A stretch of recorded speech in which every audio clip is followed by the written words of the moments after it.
اعوذ باللہ من الشیطان الرجیم بسم اللہ الرحمن الرحیم۔ قرآن مجید کی تلاوت کس وقت نہیں کرنی چاہیے؟ زوال کے وقت آیا کر سکتے ہیں یا نہیں کر سکتے، یا جب طلوع آفتاب ہے یا غروب آفتاب ہے آیا اس وقت تلاوت کر سکتے ہیں قرآن مجید کی یا نہیں کر سکتے؟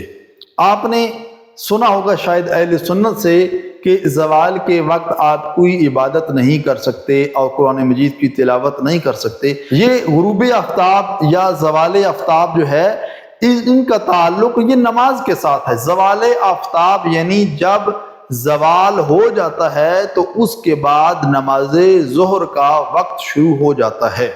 یہ لوگوں کے اس وقت کو پہچاننے کے لیے ہے کہ کس طرح سے لوگ اس وقت کو پہچانیں۔ اسی طرح جب سورج غروب ہوتا ہے تو اس کے بعد جو ہے وہ مغرب کا وقت شروع ہو جاتا ہے۔ اسی طرح جب سورج طلوع ہوتا ہے تو اس وقت صبح کی نماز کا وقت ختم ہو جاتا ہے۔ یہ نماز کے اوقات بتانے کے لیے ہے، نہ کہ اس وجہ سے ہیں کہ اس میں آپ کوئی عبادت نہیں کر سکتے، نماز نہیں پڑھ سکتے، قرآن مجید کی تلاوت نہیں کر سکتے۔